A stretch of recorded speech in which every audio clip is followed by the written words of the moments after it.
ಹೇಳಿದ್ರೆ ಅವು ನಮ್ಮಲ್ಲಿ ಇರ್ತಕ್ಕಂಥ ಒಂದು ಏನು ಆ ನಿದ್ರೆಯ ಇದು ಇರುತ್ತಲ್ಲ ಅದನ್ನ ಬಡಿದು ಎಚ್ಚರಿಸಿ ನಮಗೆ ಆ ವಿಚಾರಗಳನ್ನ ತುಂಬತಕ್ಕಂಥ ಮತ್ತು ವಿಚಾರಗಳನ್ನ ತಿಳಿಸ್ತಕ್ಕಂಥ ಒಂದು ಅದ್ಭುತವಾದಂಥ ಶಕ್ತಿ ಮತ್ತು ಆ ಒಂದು ವಾಕ್ಚಾತುರ್ಯ ವೇಮನಾನಂದ ಸ್ವಾಮಿಗಳಿಗಿದೆ. ಅವರು ರೆಡ್ಡಿ ಅವರು ಇವತ್ತು ವೇದಿಕೆಯಲ್ಲಿ ನಮ್ಮ ಜೊತೆಗೆ ಅವರು ಆಸೀನರಾಗಿದ್ದಾರೆ. ಅವರನ್ನು ಕೂಡ ನಾನು ತಮ್ಮೆಲ್ಲರ ಪರವಾಗಿ ಆತ್ಮೀಯವಾಗಿ ಸ್ವಾಗತವನ್ನು ಕೋರ್ತಾ ಇದ್ದೇನೆ. ಅಷ್ಟೇ ಅಲ್ಲದೆ ರೆಡ್ಡಿ ಜನಸಂಘದ ಎಲ್ಲ ಪದಾಧಿಕಾರಿಗಳು ನಮ್ಮ ಈ ಕಾರ್ಯಕ್ರಮಕ್ಕೆ ಬೆನ್ನೆಲುಬಾಗಿ ನಿಂತು ಅವರು ಈ ಕಾರ್ಯಕ್ರಮದ ಹಿಂದೆ ಅವರು ಕೂಡ ಶ್ರಮವನ್ನು ಹಾಕಿದ್ದಾರೆ.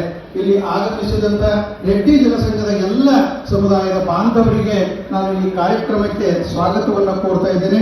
ಜೊತೆಗೆ ಇವತ್ತು ಮಹಾಯೋಗಿ ವೇಮನ ಅವರ ಬಗ್ಗೆ ಹಲವಾರು ವಿಷಯಗಳನ್ನ ತಿಳಿಸಿಕೊಡುವುದಕ್ಕೆ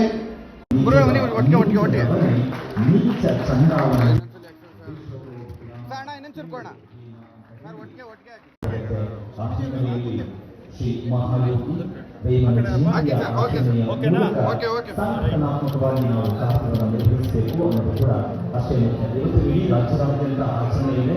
ಅದೆಲ್ಲ ಹಲವು ಮಜಲುಗಳನ್ನು ಗಮನಿಸಿದಾಗ ನಾವೆಲ್ಲರೂ ಕೂಡ ಇಂಥ ತತ್ವಾಧಾರಿತ ಸಾಧುಗಳು ಬರೀ ಸಾಧುಗಳಾಗಿ ಪುಸ್ತಕದಲ್ಲಿ ಉಳಿಯದೆ ಅದು ಬದುಕಾಗಬೇಕು. ನೀರೊಳುವ ಮೀನು ಮಾಂಸದ ಆಸೆಯನ್ನು ಗಾನದಲ್ಲಿ ಸಿಗುವ ತೆರದಿ ಭುವಿಯೋಳು ಆಸೆಯಿಂದ ನರಳು ನಾಶವಾಗುವರಯ್ಯ ವಿಶ್ವತೋಭಿರಾಮ ಕೇಳು ವೇಮ ಅಂತ ಹೇಳಿ ವೇಮನರ ಹಲವು ಸಾಧುಗಳು ಕನ್ನಡಕ್ಕೆ ಅನುವಾದಿಸುವ ಮೂಲಕ ಹಾಗೆಯೇ ತಮ್ಮೆಲ್ಲರ ವತಿಯಿಂದ ಅವರಿಗೆ ಭಕ್ತಿಯಿಂದ ಸ್ವಾಗತವನ್ನು ಬಯಸ್ತಾರೆ. ಇಷ್ಟೊಂದು ಯಶಸ್ವಿ ಆಗ್ಬೇಕಾದ್ರೆ ಪರಮ ಪೂಜ್ಯ ಶ್ರೀ ಶ್ರೀ ಶ್ರೀ ವೇಮನಾನಂದ ಮಹಾಸ್ವಾಮಿಗಳ ಅಡಿಲಾಭಗಳಲ್ಲಿ ಭಕ್ತಿಯ ಪ್ರಣಾಮಗಳನ್ನು ಸಲ್ಲಿಸ್ತಾ ಇಂದಿನ ಈ ಜಯಂತಿಯನ್ನು ಉದ್ಘಾಟನೆ ಮಾಡಿರುವಂತಹ ನಮ್ಮನ್ನೆಲ್ಲರ ನೆಚ್ಚಿನ ಸಚಿವರು ಸಾರಿಗೆ ಮತ್ತು ಮುಜರಾಯ ಸಚಿವರಾದಂತಹ ಮಾನ್ಯ ಶ್ರೀ ರಾಮಲಿಂಗಾರೆಡ್ಡಿ ಸಾಹೇಬರೇ ಮತ್ತು ಈ ಒಂದು ಕಾರ್ಯಕ್ರಮಕ್ಕೆ ಇಂಥ ಅದ್ಭುತವಾದಂತಹ ಸ್ಪಂದನೆ ಸಿಗಲಿಕ್ಕೆ ಮುಖ್ಯವಾದಂತಹ ಕಾರಣಕರ್ತರು ಅಂತಂದ್ರೆ ಕರ್ನಾಟಕ ರೆಡ್ಡಿ ಜನಸಂಘದ ಅಧ್ಯಕ್ಷರಾಗಿರುವಂತಹ ಮಾನ್ಯ ಶ್ರೀ ಎಸ್ ಜಯರಾಮ್ ರೆಡ್ಡಿ ಅವರೇ ಹಾಗೂ ಕರ್ನಾಟಕ ರೆಡ್ಡಿ ಜನಸಂಘದ ಪ್ರಧಾನ ಕಾರ್ಯದರ್ಶಿಗಳು ಆತ್ಮೀಯರಾದಂತಹ ಮಾನ್ಯ ಶ್ರೀ ಎಸ್ ಶೇಖರ್ ರೆಡ್ಡಿ ಅವರೇ, ಕನ್ನಡ ಮತ್ತು ಸಂಸ್ಕೃತಿ ಇಲಾಖೆಯ ಜೊತೆ ನಿರ್ದೇಶಕರಾದಂತಹ ಶ್ರೀ ಧರ್ಮಲಿಂಗ ಪಾಟೀಲ್ ಅವರೇ, ಮತ್ತೊಬ್ಬರು ನಿರ್ದೇಶಕರಾಗಿರುವಂತಹ ಧನುಶ್ರೀ ಅಂಗಡಿಯವರೇ, ವೇದಿಕೆಯ ಮುಂಭಾಗದಲ್ಲಿ ಕುಳಿತಿರುವಂತಹ ಎಲ್ಲ ಆದರಣೀಯ ಹಿರಿಯರೇ, ಶ್ರದ್ಧೆಯ ತಾಯಿಗಳೇ, ಸಜ್ಜನ ಬಂಧುಗಳೇ ಮತ್ತು ಸಮೂಹ ಮಾಧ್ಯಮಗಳ ಪ್ರತಿನಿಧಿ ಸಹೋದರರೇ, ಎಲ್ಲರಿಗೂ ನಮಸ್ಕಾರ. ಎಲ್ಲರಿಗೂ ಮಹಾಯೋಗಿ ಶ್ರೀ ವೇಮನರ ಜಯಂತಿಯ ಹಾರ್ದಿಕ ಶುಭಾಶಯಗಳು. ಇಂದು ನಾಡಿನಾದ್ಯಂತ ಅತ್ಯಂತ ಶ್ರದ್ಧಾ ಭಕ್ತಿಯಿಂದ ಮಹಾಯೋಗಿ ಶ್ರೀ ವೇಮನರ ಜಯಂತಿಯನ್ನ ಆಚರಣೆಯನ್ನ ಮಾಡ್ತಾ ಇದ್ದೀವಿ. ಮಹಾಯೋಗಿ ಶ್ರೀ ವೇಮನ ಅವರೊಬ್ಬ ಉದಾತ್ತ ಯೋಗಿ, ಜಗತ್ತು ಕಂಡಂತ ಉದಾತ್ತ ಯೋಗಿ, ಮಹಾನ್ ದಾರ್ಶನಿಕ, ಶ್ರೇಷ್ಠ ತತ್ವಜ್ಞಾನಿ, ತತ್ವದರ್ಶಕ, ಸಮಾಜ ಸುಧಾರಕ ಮತ್ತು ಮಾನವೀಯ ಮೌಲ್ಯಗಳ ಪ್ರತಿಪಾದನೆ. ಕನ್ನಡದ ಸರ್ವಜ್ಞನಂತೆ ಹಾಗೂ ತಮಿಳಿನ ಕೆಲವರವರಂತೆ ಸ್ವಾನುಭವ ಸಾರ್ವಭೌಮರು. ಸ್ವಾನುಭವ ಸಾರ್ವಭೌಮ ಸ್ವಂತ ಅನುಭವದಿಂದ ಅನುಭವವನ್ನು ಹೊಂದಿದಂತರು. ಹೀಗೆ 15ನೇ ಶತಮಾನದಲ್ಲಿ ತಮ್ಮ ಸ್ವಾನುಭವದಿಂದ ಕಂಡಂತಹ ಬದುಕಿನ ಸತ್ಯಗಳನ್ನ ಪ್ರತಿಪಾದಿಸಿದಂತಹ ಮಾನವೀಯ ಮೌಲ್ಯಗಳನ್ನ, ತತ್ವಗಳನ್ನ, ಸಂದೇಶಗಳನ್ನ ಎಲ್ಲವುಗಳನ್ನ ಸಮಾಜದ ಜನರಿಗೆ ಇಂದು ಮುಟ್ಟಿಸುವ ಕಾರ್ಯ ಈ ನಾಡಿನಲ್ಲಿ ನಡೀತಾ ಇದೆ. ಹಾಗೆ ಈ ಜಯಂತಿಯ ಮುಖ್ಯ ಉದ್ದೇಶ ಯಾವುದು ಅಂತಂದ್ರೆ ಈ ಆಚರಣೆಯ ಜೊತೆಗೆ ವೇಮನರ ತತ್ವಗಳನ್ನ ಅನುಸರಣೆ ಮಾಡಬೇಕು ಎನ್ನುವುದು ಒಂದು ಉದ್ದೇಶ. ಯಾಕಂದ್ರೆ ವೇಮನರ ತತ್ವಗಳನ್ನ ಸ್ವಲ್ಪ ನಮ್ಮ ಬದುಕಿನಲ್ಲಿ ಆಚರಣೆಗೆ ತಂದರೆ ನಮ್ಮ ಬದುಕು ಸುಂದರವಾಗುತ್ತೆ. ಹಾಗೆ ಸುಂದರವಾದ ಸಮಾಜವನ್ನು ನಿರ್ಮಾಣ ಮಾಡಲಿಕ್ಕೆ ಸಾಧ್ಯವಾಗುತ್ತೆ. ಆತ್ಮೀಯ ಬಂಧುಗಳೇ, ಭಾರತ ನೂರಾರು ಶತಮಾನಗಳ ಪ್ರಾಚೀನ ನಾಗರಿಕತೆಯನ್ನ, ಶ್ರೀಮಂತ ಸಂಸ್ಕೃತಿಯನ್ನ, ಸಮೃದ್ಧ ಪರಂಪರೆಯನ್ನು ಹೊಂದಿರುವಂತ ರಾಷ್ಟ್ರ. ಇಡೀ ಮಹತ್ವಕ್ಕೆ ಮಾರ್ಗದರ್ಶನವನ್ನು ಮಾಡಿದಂತ, ಸಾರ್ಥಕ ಬದುಕಿನ ಸೂತ್ರಗಳಿಂದ ಸಾರಿದಂತ ಮತ್ತು ಮಾನವೀಯ ಮೌಲ್ಯಗಳನ್ನ, ಸಾಮಾಜಿಕ ಮೌಲ್ಯಗಳನ್ನ ಪ್ರತಿಪಾದಿಸಿದಂತ ರಾಷ್ಟ್ರ. ಅಷ್ಟೇ ಎಲ್ಲ ಸಕಲ ಮಾನವೀಯ ಮೌಲ್ಯಗಳನ್ನ ಧಾರಣೆ ಮಾಡಿಕೊಂಡಾಗ ಮಾನವ ನಿಜಮಾನವನಾಗುವುದಷ್ಟೇ ಅಲ್ಲ, ಮಾನವ ಮಾನವನಾಗಬಲ್ಲ, ಮಾನವನು ಮಹಾದೇವರು ಆಗಬಲ್ಲ ಆಚರಿಸಿ ತೋರಿಸಿದಂತ ರಾಷ್ಟ್ರ ಇದು.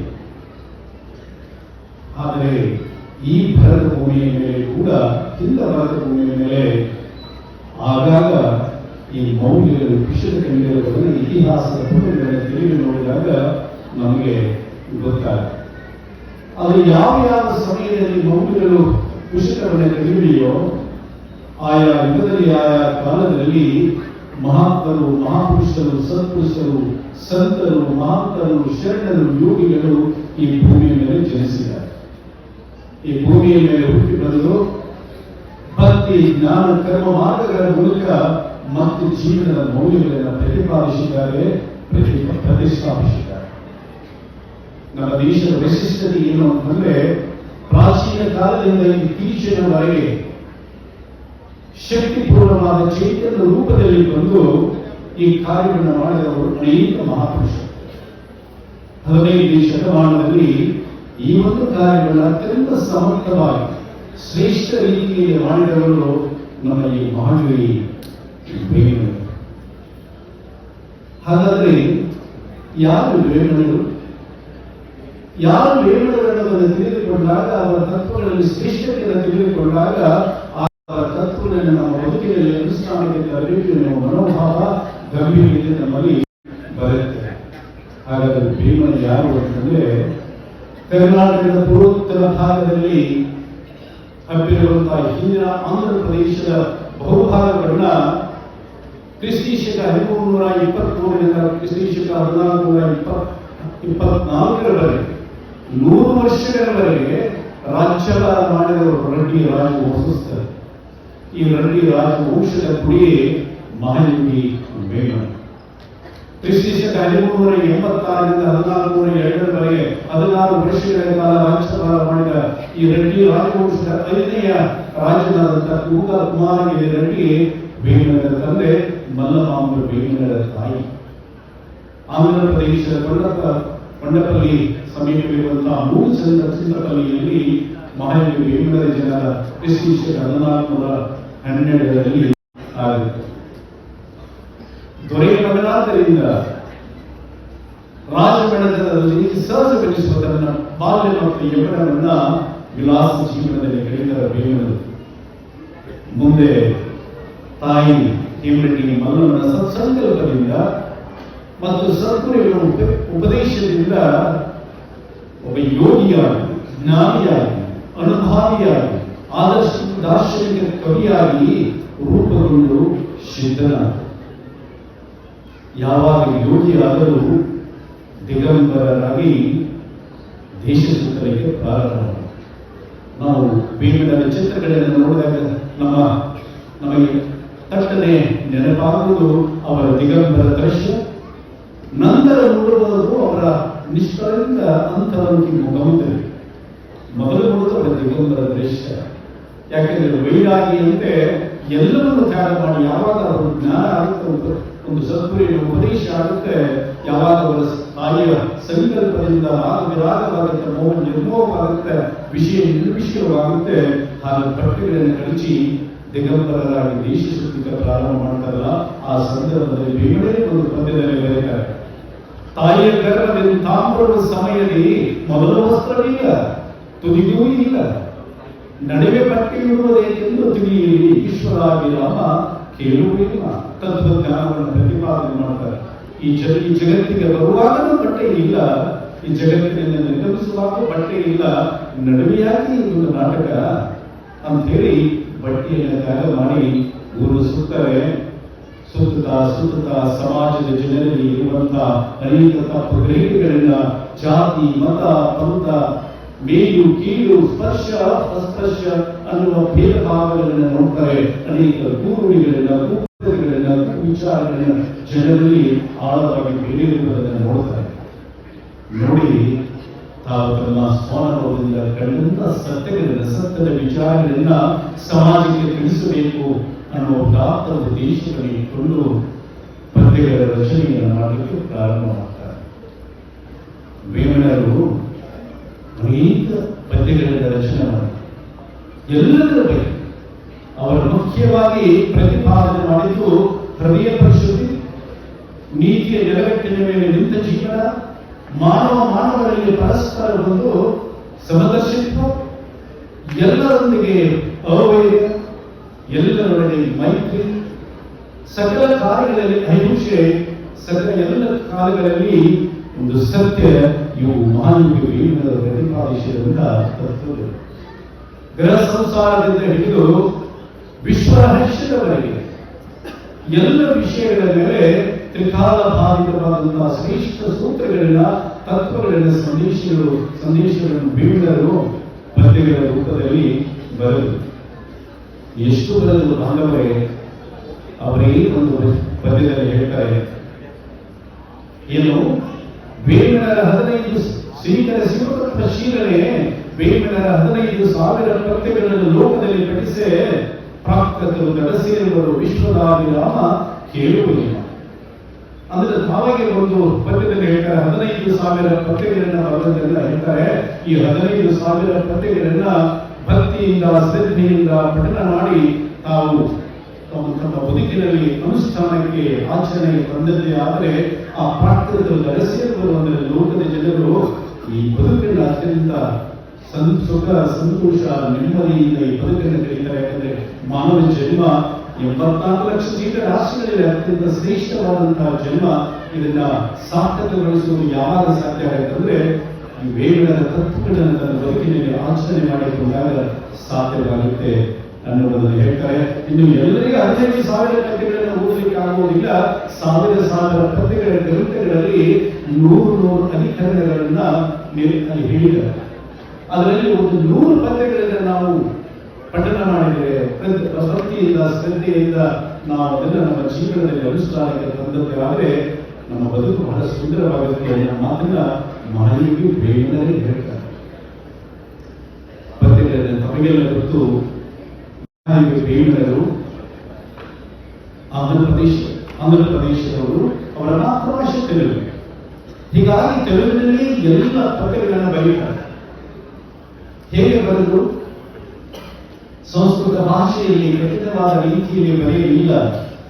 ಜನರಾಡುವ ಭಾಷೆಯಲ್ಲಿ ಎಲ್ಲರಿಗೂ ಸುಲಭವಾಗಿ ತಿಳಿಯುವ ರೀತಿಯಲ್ಲಿ ಬರೆದು ಅತ್ಯಂತ ಸುಲಭವಾದ ಶೈಲಿಯಲ್ಲಿ ಬರೆದರು. ಆಟಗಳಲ್ಲಿ ಛಂದಸ್ಸಿನಲ್ಲಿ ಕೇವಲ 4,000 ಜನರಿಗೆ ಗೊತ್ತಾಗಲಿ 4,000 ಇಷ್ಟು ಪರಿಣಾಮಕಾರಿಗೆ ಬರೆದಿದ್ದಾರೆ. ಪ್ರತಿಯೊಂದು ಈಗಾಗಲೇ ನಮ್ಮ ಬಸವರಾಜ ಗೀತೆಗಳನ್ನು ಹಾಡಿದ್ದೆಲ್ಲ ತಾವು ಕೇಳಿದ್ರಿ. ಪ್ರತಿಯೊಂದು ಪದ್ಯದಲ್ಲಿ ಕೇವಲ 4,000. 4 ಚರಣಗಳಲ್ಲಿ ಮೊದಲನೇ 2 ಚರಣಗಳಲ್ಲಿ ಮಹಾನೀಯರು ವೇಮನರು ತಾವು ಹೇಳಬೇಕಾದಂತಹ ಬದುಕಿನ ಸತ್ಯವನ್ನು ಹೇಳ್ತಾರೆ. ಇನ್ನು ಕೊನೆಯ ಚರಣ ವಿಶ್ವದಾಭಿರಾಮರು ಕೇಳುವೇಮ ಅಂದ್ರೆ ತನ್ನ ಅಭಿರಾಮಾಚಾರ್ಯರನ್ನು ಗುರುವಾದ ಅಭಿರಾಮಾಚಾರ್ಯ ಗೌರವಾರ್ಥ ಕೊನೆಯ ಚರಣವನ್ನು ನೆನಪಿದರೆ ವಿಶ್ವಬೋಧಿ ಮಾಡಿದಂತ ಗುರುವಾದ ಅಭಿರಾಮಾಚಾರ್ಯರನ್ನು ಹಿಡಿದಿದ್ದಾರೆ. ಕೇಳುವೇಮ ಯಾವಾಗಲೂ ಮಹಾತ್ಮರು ಮಹಾಪುರುಷರು ಏನಾದರೂ ಒಂದು ಸಾಹಿತ್ಯವನ್ನು ಬರೆಯುವಾಗ ಅವರು ತಮ್ಮನ್ನು ಉದ್ದೇಶ ಬರ್ಕೊಳ್ತಾರೆ. ಜನರಿಗೆ ನೀವು ಹೀಗೆ ಮಾಡಿ ಹಾಗೆ ಮಾಡಿ ಅಂತ ಹೇಳೋದಿಲ್ಲ. ತಮ್ಮನ್ನು ಉದ್ದೇಶಿ ಕೇಳುವೇಮ ನಿನ್ನ ಗುರು ಹೇಳ್ತಾ ಇದ್ದಾರೆ ಅನ್ನೋದನ್ನು ಬರೀತಾರೆ. ಒಂದೇ ಉದಾಹರಣೆಗೆ ಒಂದು ಪದ್ಯವನ್ನು ತೆಗೆದುಕೊಂಡಾಗ ಆ ಒಂದು ಮಹತ್ವ ನಮಗೆ ಹೇಳ್ತಾರೆ. ಅವ್ರು ಹೇಳ್ತಾರೆ ಒಂದು ಪದ್ಯದಲ್ಲಿ ಚಿತ್ತ ಶುದ್ಧಿ ಬಂದಿ ಕೈಗೆ ಪುಣ್ಯ ಕಾರ್ಯ ಕೊಂಚವಾದ ಶುಲ್ಕವಲ್ಲ ಆಲದ ಮರವೆಷ್ಟು ಅದರ ಬೀಜವೆಷ್ಟು ವಿಶ್ವದಾಭಿರಾಮ ಕೇಳುವುದಿಲ್ಲ. ನೋಡಿ ಮೊದಲ 2 ಸಾಲುಗಳಲ್ಲಿ ಹೇಳ್ತಾರೆ, ಏನು ಚಿತ್ತಶುದ್ಧಿ ಹೊಂದಿ ಗೈದ ಪುಣ್ಯ ಕಾರ್ಯ ಕೊಂಚವಾದ ನೀನು ಕ್ಷುಲ್ಲಕವಲ್ಲ. ಅಂದ್ರೆ ನೀವು ಈ ಮಾನವ ಜನ್ಮ ಪಡೆದಿದ್ದೀರಿ ಅಂತಂದ ಮೇಲೆ ಒಂದಿಷ್ಟು ಪುಣ್ಯ ಕಾರ್ಯಗಳನ್ನು ನೀವು ಮಾಡಬೇಕು ಅಂತ.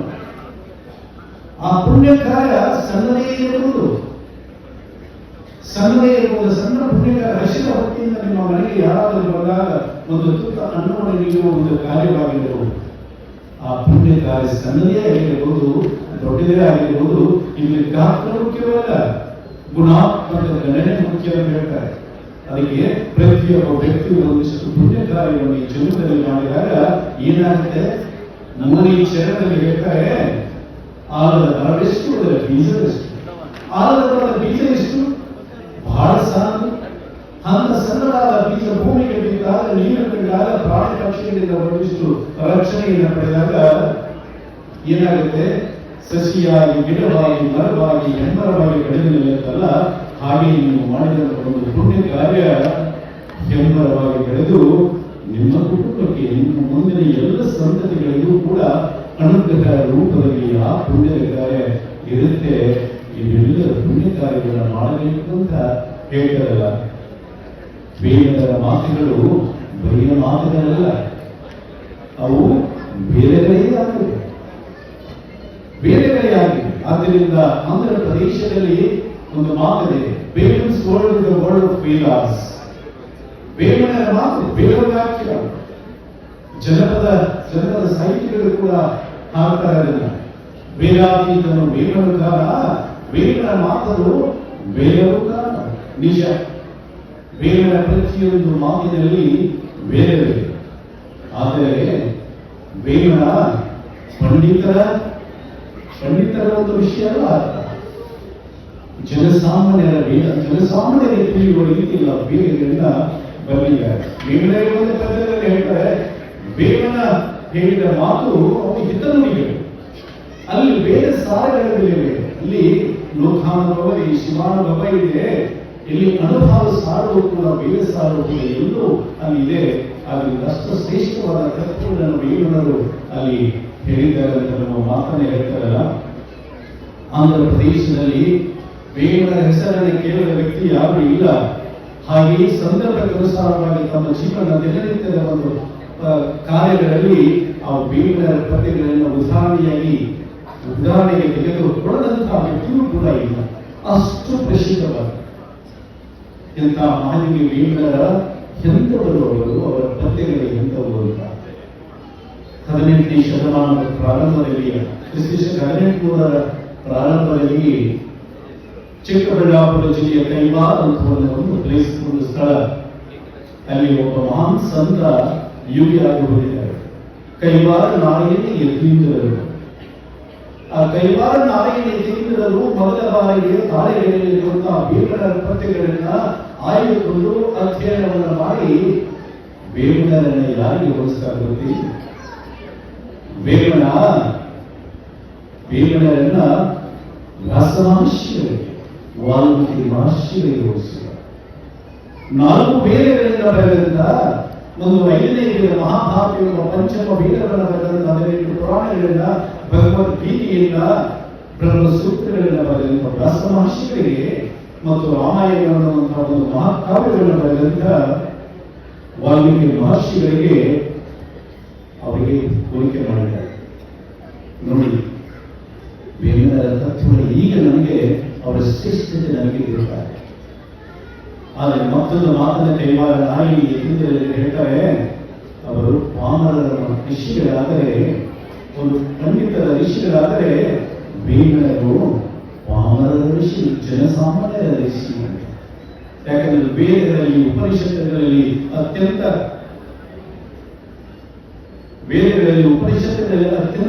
ಕಠಿಣವಾದಂತಹ ವಿಷಯಗಳನ್ನ, ಸತ್ಯಗಳನ್ನ ಸರಳವಾದ ರೀತಿಯಲ್ಲಿ ವೇಮನರು ಹೇಳ್ತಾ ಬಂದಿದ್ದಾರೆ. ಮುಂದೆ 19ನೇ ಶತಮಾನದ ಆದಿಯಲ್ಲಿ ಬ್ರಿಟಿಷ್ ಸರ್ಕಾರ ಇತ್ತು ಭಾರತ ದೇಶದಲ್ಲಿ. ಆ ಸಂದರ್ಭದಲ್ಲಿ C.P. ಬ್ರೌನ್ ಅನ್ನುವಂತಹ ಒಬ್ಬ ಬ್ರಿಟಿಷ್ ಅಧಿಕಾರಿ ಇಲ್ಲಿ ಬಹಳಷ್ಟು ಪಾಂಡಿತ್ಯವನ್ನು ಸಾಧನೆ ಮಾಡಿದ್ದಾರೆ. ಆತ ಬೇವಿನರ ಸುಮಾರು 2100 ಪತ್ರಿಕೆಗಳನ್ನು ಆಯ್ಕೆ ಮಾಡಿಕೊಂಡು ಆಳವಾಗಿ ಅಧ್ಯಯನವನ್ನು ಮಾಡಿ ಬೇವಿನರ ಬಗ್ಗೆ, ಬೇವಿನರ ತತ್ವಗಳ ಬಗ್ಗೆ ಎಂತ ಸುಂದರವಾದ ಮಾತನ್ನು ಹೇಳ್ತಾರೆ. ಆಗ C.P. Brown ಹೇಳ್ತಾನೆ, Bevin was evidently in philosophy of Vedanta school, a disciple of Vyasa, whom Sir William Jones has entitled the Plight of India. With the mystic tenets applied to those of Vimana closely correspond, while the moral doctrines of Vimana as closely answer to those of another Greek, the philosopher Democritus. ಅಂದ್ರೆ ಹೇಳ್ತಾರೆ, ಬೇವಿನವರು ತತ್ವಜ್ಞಾನದಲ್ಲಿ ವೇದಾಂತ ಪರಂಪರೆಯು ವ್ಯಾಸ ಮಹರ್ಷಿಗಳ ಅನುಯಾಯಿಗಳು. ಅಂತ ವ್ಯಾಸ ಮಹರ್ಷಿಗಳಿಂದ sir William Jones ಅನ್ನುವಂತಹ ಶ್ರೇಷ್ಠ ಭಾಷಾಶಾಸ್ತ್ರಜ್ಞ ಯಾರಿಗೆ ಏನ್ ಹೇಳ್ತಾನೆ, ದಿ ಬಾಜ್ ಆಫ್ ಇಂಡಿಯಾ, ಭಾರತದ ಪ್ಲಾಟೋ ಅನ್ನುವಂತಹ ಬಿರುದನ್ನು ಕೊಡ್ತಾರೆ. ಹಂತ ಪ್ಲಾಟೋನ ಅನುಭಾವಿಕ ಒಂದು ತತ್ವ ಚಿಂತನೆಗಳು ಮತ್ತು ಬೇಗದ ತತ್ವ ಚಿಂತನೆಗಳು ಒಂದೇ ಆಗಿದೆ. ಕ್ರಿಸ್ತಿಪೂರ್ವ 300-400 ಶತಮಾನದಲ್ಲಿ ಆಗಿ ಹೋದಂತ ಈ ಮಹಾನ್ ತತ್ವಜ್ಞಾನಿಗಳು ಸಾಕ್ರೆಟಿಸ್, ಅರಿಸ್ಟಾಟಲ್, ಪ್ಲಾಟೋ, ಡೆಮೋಕ್ರಿಟಸ್ ಮತ್ತೆ ಮುಂದೆ ಹೇಳ್ತಾರೆ, ಈ ನೈತಿಕ ತತ್ವ ಸಿದ್ಧಾಂತಗಳು ಬೇಗದ ತತ್ವ ಸಿದ್ಧಾಂತಗಳು ಮತ್ತು ಡೆಮೋಕ್ರಿಟಸ್ ಅನ್ನುವಂತಹ ಮತ್ತೊಬ್ಬ ತತ್ವಜ್ಞಾನಿಯ ವಿಚಾರಗಳು ಓದುವಂತವುಗಳಾಗಿವೆ. ಎಂತ ಸುಂದರವಾದ ಮಾತನ್ನು ನಮ್ಮ ವಿದ್ವಾಂಸರು ನಮ್ಮವರಿಗೆ ಹೇಳಿದ್ರಲ್ಲ. ಪಾಶ್ಚಿಮಾತ್ಯ ವಿದ್ವಾಂಸರು ಎಷ್ಟೊಂದು ಆಕರ್ಷಣೆಗೆ ಒಳಗಾದರು. 2100 ಪದ್ಯಗಳಿಂದ ಆಂಗ್ಲ ಭಾಷೆಯನ್ನು ತರ್ಜುಮೆ ಮಾಡಲು ಸಾಮಾನ್ಯ ಮಾತಲ್ಲ. ತೆಲುಗು ಭಾಷೆಯನ್ನು ಕಲಿತು ಆ ಪ್ರತಿಯೊಂದು ಪದ್ಯದಲ್ಲಿ ಆ ಜೀವನ ಭಾವಗಳನ್ನು ತುಂಬಬೇಕಾಗಿದೆ. ಹಾಗೆ ಮತ್ತೊಬ್ಬ ಶ್ರೇಷ್ಠ ಪಾಶ್ಚಿಮಾತ್ಯ ವಿದ್ವಾಂಸ ರಾಯಲ್ ಡೇವಿಡ್ ಬಾರ್ನೆಟ್ ವಿದ್ವಾಂಸ ಹೇಳ್ತಾರೆ, ದಿ ಹಾರ್ಟ್ ಆಫ್ ಇಂಡಿಯಾ ಒಂದು ಪುಸ್ತಕ ಬರೆದಿದ್ದಾರೆ. ಆ ಪುಸ್ತಕದಲ್ಲಿ ಹೇಳ್ತಾನೆ, ಬೇವಿನವರು ಮಹಾನ್ ಮೇಲಾಗಿ ಈ ಭೂಮಿಯ ಮೇಲೆ ಅವರು ಅವತರಿಸಿದ ಪುಣ್ಯ ನಮ್ಮ ಪುಣ್ಯ ಅವಸರವಾಗಿದೆ. ಅವರ ಪ್ರವಾದಿಗಳ ಧರ್ಮ ಪ್ರವರ್ತಕರಾಗಿ ಈ ಅನೇಕ ಚಿಂತಕರು. ಇಲ್ಲಿ ನಮ್ಮ ಡಾಕ್ಟರ್ C.R. ರೆಡ್ಡಿ ತೆಲುಗು ಸಾಹಿತ್ಯದ ಒಂದು ವಿಮರ್ಶಕ ಬರೀತಾನೆ, ಸಾಹಿತ್ಯ ಆಕಾಶದ ಒಂದು ನಕ್ಷತ್ರ ಪ್ರಚುರವಾಗಿ ಹೊಳೆಯುತ್ತಿರುವಂತಹ ನಕ್ಷತ್ರ ಮಹಾಯೋಗಿ ಬೇವಿನ ಸಾಕಲ್ವೇ. ಎಂತ ಮಹಾಯೋಗಿ ಬೇವಿನರನ್ನ ಕನ್ನಡಿಗರಿಗೆ ಮತ್ತು ಕನ್ನಡ ಸಾರಸ್ವತ ಲೋಕಕ್ಕೆ ಮೊದಲ ಬಾರಿಗೆ ಪರಿಚಯಿಸಿದವರು ದಿವಂಗತ S.R. ಪಾಟೀಲ್. ವೃತ್ತಿಯಿಂದ ಅಭಿನಂತರರು. ಅವರು ತೆಲುಗು ಭಾಷೆಯನ್ನು ಕಲಿತು ಸುಮಾರು 4000 ಪದ್ಯಗಳನ್ನ ಕನ್ನಡಕ್ಕೆ ಅನುವಾದ ಮಾಡಿ ಮತ್ತೆ ಅವರ ತತ್ವಗಳನ್ನ ಭಾರತದ ವಿವಿಧ ತತ್ವಗಳೊಂದಿಗೆ ಹೋಲಿಕೆ ಮಾಡಿ ಬೇವಿನ ನಿಲುವನ್ನ ಸಮರ್ಥನೆ ಮಾಡಿಕೊಂಡಿದ್ದಾರೆ. ಆಳವಾದ ಅಧ್ಯಯನ, ಮನಸಾದ ಭಾಷೆ, ಆಧ್ಯಾತ್ಮಿಕ ನಿಷ್ಠೆಯಿಂದ ಬೇವಿನ ತತ್ವಗಳನ್ನು ಅತ್ಯಂತ ಶ್ರೇಷ್ಠ ರೀತಿಯಲ್ಲಿ ನಯವಾಗಿ ನಮ್ಮ ಮುಂದೆ ಇಟ್ಟಿದ್ದಾರೆ. ಓದುವುದಾಗಿ ನಮಗಾಗಬೇಕಲ್ಲ. ಆಗಿನಿಂದ ದಿವಂಗತ S.R. ಪಾಟೀಲರು ಮಾಡಿದ್ರು. ಆಮೇಲೆ ನಮ್ಮ ಪರಮ ಪೂಜ್ಯ ಬೇವಿನಾನಂದ ಮಹಾಸ್ವಾಮಿಗಳು ಬಂದ ಮೇಲೆ ಮತ್ತಷ್ಟು ಬೇವಿನ ತತ್ವಗಳು ಸಮಾಜದ ಜನರಿಗೆ ಮುಟ್ಟಿಸುವಂತಹ ಕಾರ್ಯ ಆಗ್ತಾ ಇದೆಯಲ್ಲ. ಮತ್ತು ಕರ್ನಾಟಕ ರೆಡ್ಡಿ ಜನಸಂಘವು ಕೂಡ ಈ ದಿಶೆಯಲ್ಲಿ ಬಹಳ ಒಂದು ಶ್ರೇಷ್ಠ ಉತ್ಕೃಷ್ಟವಾದಂತಹ ಕಾರ್ಯಗಳನ್ನು ಮಾಡ್ತಾ ಇದೆ. ಈ ಸಂದರ್ಭದಲ್ಲಿ ಮಾನಸ H.K. ಪಾಟೀಲ್ ಸಾಹೇಬ್ ಅವರ ತಂದೆಯವರ K.H. ಪಾಟೀಲ್ ನೆನೆಸಬೇಕು. 60 ವರ್ಷಗಳ ಹಿಂದೆ ಬೇವಿನ ಜಯಂತಿಯನ್ನು ಪ್ರಾರಂಭಿಸಿ ಮತ್ತೊಬ್ಬ ಶ್ರೇಷ್ಠ ವ್ಯಕ್ತಿ ಬಾಗಲಕೋಟೆ ಜಿಲ್ಲೆಯ ಯಡಗಟ್ಟಿ ಗ್ರಾಮದವರು ಡಾಕ್ಟರ್ ಶಿವಣ್ಣ ಅಮರಕಟ್ನವರು. ಒಂದು 15 ವರ್ಷಗಳಿಂದ ಬೇವಿನ ತತ್ವಗಳನ್ನು ಪ್ರತಿಯೊಂದು ಮನೆಗೆ ಮುಟ್ಟಿಸುವಂತಹ ಕಾರ್ಯವನ್ನು ಬಂದು ತಮ್ಮ ಬದುಕಲ್ಲಿ ಬೇವಿನ ತತ್ವಗಳ ಚಿಂತನೆಗೆ ಸಮರ್ಪಣೆ ಮಾಡಿದ್ರು. ಸಮಾಜದಲ್ಲಿ ಒಂದು ದೊಡ್ಡ ಸಂಘಟನೆಯನ್ನು ಮಾಡಿದೆ. ಇಂಥ ಮಾನವಿ ಬೇವಿನರು ಅನೇಕ ಶ್ರೇಷ್ಠ ತತ್ವಗಳನ್ನ ಹೇಳಿದ್ದಾರೆ. ಅತ್ಯಂತ ಪ್ರಖರವಾಗಿ ಹೇಳುವ ಒಂದು ತತ್ವ ಯಾವುದು ಅಂತಂದ್ರೆ ಸಮಾನತೆ. ಈಗ ಈಗಲೂ ಕೂಡ ಅನೇಕ ಭೇದ ಭಾವಗಳಿಂದ ಜಾತಿ, ಪಂಥ, ಮತ, ಸ್ಪರ್ಶ, ಅಸ್ಪರ್ಶ, ಮೇಲು ಕೀಳು ಎಂಬ ಭಾಷೆ, ಪ್ರದೇಶ ಹಲವಾರು ಭೇದ ಭಾವಗಳಿಂದ ಬರುತ್ತಿರುವಂತಹ ಈ ಸಮಾಜ ಹೀಗಾಗಬಾರದು. ಸಮಾನತೆಯ ಸಮಾಜವಾಗಬೇಕು. ಅದಕ್ಕೆ ಎಂತ ಸುಂದರವಾದ ಪದ್ಯವನ್ನು ಬರೀತಾರೆ ಅಂತಂದ್ರೆ, ನಿಮ್ಮ ಭಾವ ಹೇಗಿರಬೇಕು ಅನ್ನೋದಕ್ಕೆ ಪೂರ್ವವಾಸಿಗಳೆಲ್ಲ ಬಂದು ಆಟವನ್ನಿಟ್ಟು ತುಲಭಾವ ಬಳಸಿ ಸ್ನೇಹ ಅರಳಿಸಿ ಶಿರದ ಮೇಲೆ ಕರಳಿಟ್ಟು ಉಣಲು ಹೇಳಿರೋ ವಿಶ್ವದಾಭಿರಾಮ ಕೇಳುವಿಲ್ಲ ಎಂತ ಮಾತನ್ನು ಹೇಳ್ತಾರೆ ನೋಡಿ. ಊರವಾಸಿಗೆಲ್ಲ, ಊರಿನ ಜನರೆಲ್ಲರಿಗೂ ಒಂದೇ ಆಟವನ್ನಿಟ್ಟು ಅವರಿಗೆ ಒಂದು ತುಲಭೇದವನ್ನು ಅಳಿಸಿ ಸ್ನೇಹ ಭಾವವನ್ನು ಅರಳಿಸಿ ಕರುಣೆಯಿಂದ ಶಿರದ ಮೇಲೆ ಕರವನ್ನಿಟ್ಟು ಉಣಲು ಹೇಳಿರೋ ಎಲ್ಲರೂ ಈ ಭಾವ ಬರಬೇಕಾದ್ರೆ ಮುಂದೆ ಮತ್ತೆ ಬೇಗನೆ ಹೇಳ್ತಾರೆ, ಯಾಕೆ ನೀವು ಸಮಾನತೆ ಬೇಕು ಅಂತಂದ್ರೆ ಇದು ನಾವು ಮಾಡಿಕೊಳ್ಳುವುದು ಅಸಮಾನತೆ. ಹುಟ್ಟಿನಿಂದ ಎಲ್ಲರೂ ಸಮಾನರು, ಎಲ್ಲರೂ ವಿಶ್ವ ಮಾನವರು ಅಂತನ್ನುವಂಥದ್ದು ಬೇಗದಲ್ಲಿ ಆ ಸತ್ಯವನ್ನು ಕಳ್ಕೊಂಡಿರ್ತಾರಲ್ಲ. ಯಾಕೆ ಸಮಾನತೆ ಬೇಕು ಅನ್ನೋದಕ್ಕೆ ಇನ್ನೊಂದು ಪದ್ಯದಲ್ಲಿ ಹೇಳ್ತಾರೆ, ಧ್ವಜವನ್ನಂತಿ ಸಾರ ದೇವನೊಬ್ಬನೇ ನಿಜ ದೇವರು ಒಳಗೆ ನಿಂತಿರುವರು ಚೊಕ್ಕ ನೋಡಲವನ್ನ ಸಂತಸರಿ ನಡುವೆ ವಿಶ್ವದಾಭಿರಾಮ ಕೇಳುವಿಲ್ಲ ಎಂತ ಮಾತು. ಧ್ವಜವನ್ನಂತಿ ಸೇರಿ ದೇವನೊಬ್ಬನೇ ಉಪನಿಷತ್ತಿನ ಒಂದು ಸತ್ಯವನ್ನ ಏಕೋ ದೇವರ ಸರ್ವಭೂತೇಶು ಕೂಡ ಸರ್ವವ್ಯಾಪಿ ಸರ್ವಭೂತಾಂತರಾತ್ಮ ಕರ್ಮಾಧ್ಯಕ್ಷ ಸೂರಭೂತ ಸರ್ವಭೂತಾದಿವಾಸ ಅನ್ನುವ ಉಪನಿಷತ್ತಿನಲ್ಲಿ ಮಾತಿದೆ ನೋಡಿ. ಭಗವಂತ ಏನು ಒಬ್ಬನೇ, ನಾಮ ಹಲವು. ಆ ಭಗವಂತ ಎಲ್ಲಿದ್ದಾನೆ? ಉಪನಿಷತ್ತಿನಲ್ಲಿ ಹೇಳ್ತಾರೆ ಸರ್ವಭೂತೇಶು ಕೂಡ, ಪ್ರತಿಯೊಂದು ವಸ್ತುವಿನಲ್ಲಿ ಇದ್ದಾನೆ, ಪ್ರತಿಯೊಂದು ಜೀವಿಯಲ್ಲಿ ಕೂಡ ಆತ್ಮದ ರೂಪದಲ್ಲಿ ಇದೆ. ಹಾಗೆ ಮಾನವರಲ್ಲಿ ಕೂಡ ಆತ್ಮದ ರೂಪದಲ್ಲಿ ಭಗವಂತ ಇದ್ದಾನೆ. ಆತ್ಮದ ಅಂಶ ಪ್ರತಿಯೊಬ್ಬ ವ್ಯಕ್ತಿಯ ಒಳಗಡೆ ಇರುವಾಗ ಒಬ್ಬನು ಮೇಲು, ಒಬ್ಬನು ಕೀಳು, ಒಬ್ಬನು ಉಚ್ಚ, ಒಬ್ಬನು ನೀಚ ಹೀಗಾಗ್ತಾನೆ ಅಂತ ಕೇಳ್ತಾರೆ. ನಿಜವಾಗಿ ಒಳಗೆ ನಿಂತಿರುವನು ಚೊಕ್ಕ ನೋಡಲವನ್ನ ಸಂತಸರಿ ನೋಡುವುದು. ನೋಡು ಒಳಗಡೆ ನೀನು ನಿಜವಾದ ಭಗವಂತ ಎಲ್ಲಿದ್ದಾನೆ, ನೀನು ಒಳಗಡೆ ಇದ್ದಾನೆ.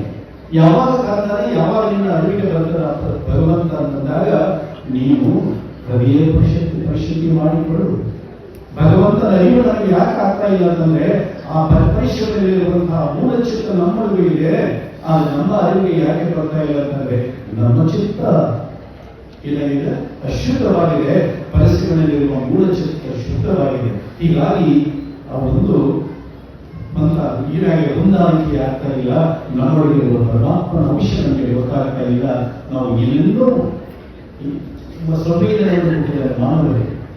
ಭಗವಂತ ಸಂವೇದನ ಒಂದು ಗುಣವನ್ನು ಕೇವಲ ಮಾನವರಿಗೆ ಕೊಟ್ಟಿದ್ದಾರೆ, ಯಾವ ಪ್ರಾಣಿಗಳಿಗೂ ಪಕ್ಷಿಗಳಿಗೂ ಕೊಟ್ಟಿಲ್ಲ. ಆಲೋಚನಾ ಶಕ್ತಿಯನ್ನು ಕೊಟ್ಟಿದ್ದಾರೆ. ಆದ ಆಲೋಚನಾ ಕಾರ್ಯದಿಂದ ಜ್ಞಾನದಿಂದ ನಾವು ಏನ್ ಮಾಡ್ತಾ ಇದ್ದೀವಿ ಅಂತಂದ್ರೆ ಅನೇಕ ಭೇದ ಭಾವಗಳನ್ನು ರಚಿಸಿಕೊಂಡು ಈ ಸುಂದರವಾದ ಬದುಕಿನ ಶಾಂತಿ ನೆಮ್ಮದಿಯಿಂದ ಬದುಕುವುದನ್ನು ಬಿಟ್ಟು ಹೇಗೆ ಬದುಕ್ತಾ ಇದ್ದೀವಲ್ಲ, ಹಾಗಾಗಬಾರದು. ಎಲ್ಲರೂ ನಾವೆಲ್ಲರೂ ಸಮಾನರು. ಇರುವನೊಬ್ಬನೇ ದೇವ, ಅವರ ನಮ್ಮೊಳಗೆ ಇದ್ದಾನೆ.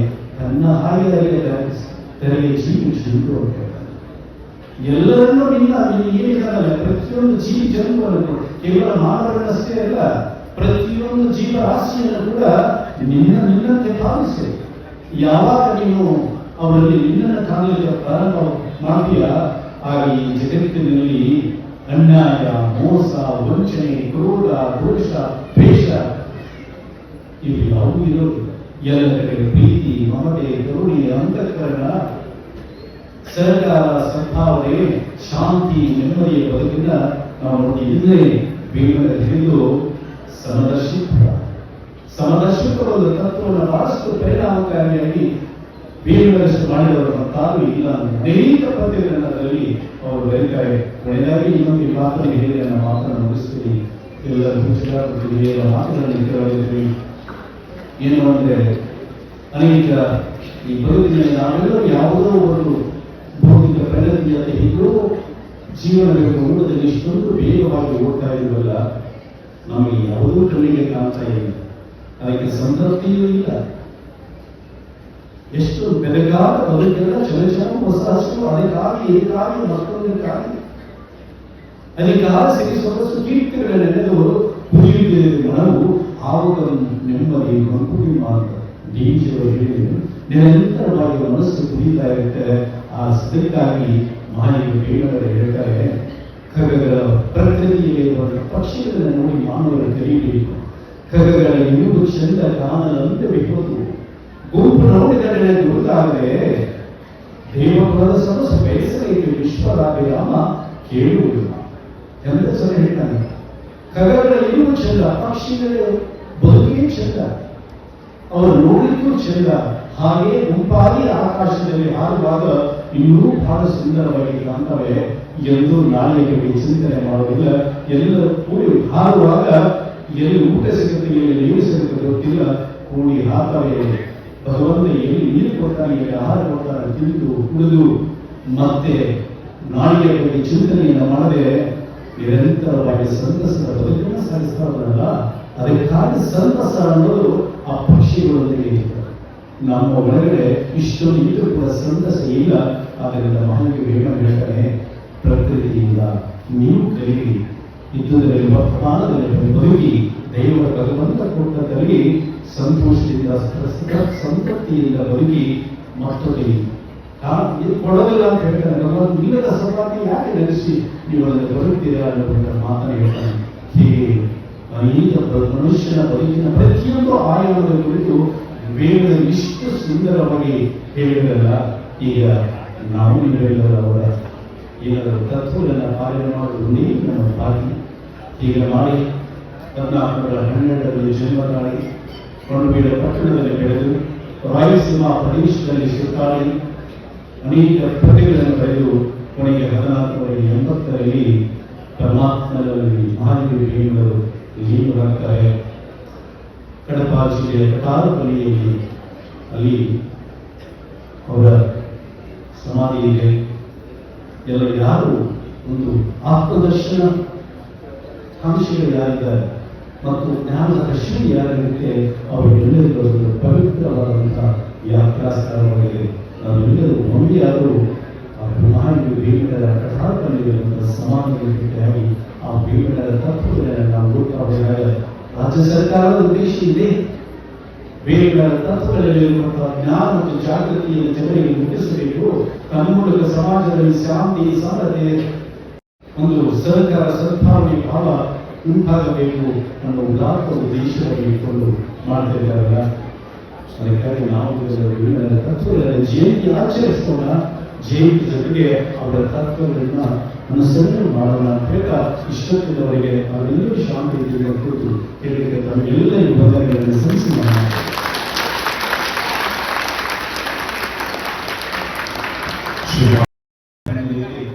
ವಿಶೇಷವಾಗಿ ಬೇರೆ ಜೀವನ ಚರಿತ್ರೆಗಳು ನಮಗೆ ಆ ಮೌಲ್ಯಗಳು ಬದುಕಿಗೆ ಅಳವಡಿಸಿಕೊಂಡಾಗ ಬದುಕಿನ ರಾಗಿಸುವ ಅಥವಾ ಆ ವ್ಯಕ್ತಿತ್ವವನ್ನ ಸದಾ ಸ್ಮರಿಸಬೇಕು ಅನ್ನುವಂತಹ ಹಲವು ವಿಚಾರಗಳನ್ನ ನಮ್ಮ ಮುಂದೆ ಪ್ರಸ್ತುತಪಡಿಸಿ ಉಪನ್ಯಾಸದ ಮೂಲಕ ಶ್ರೀ ಗೋವಿಂದ ಗೌರವ ಅವರು ವೇದಿಕೆ ಕನ್ನಡ ಸಂಸ್ಕೃತಿ ಇಲಾಖೆ ಪರವಾಗಿ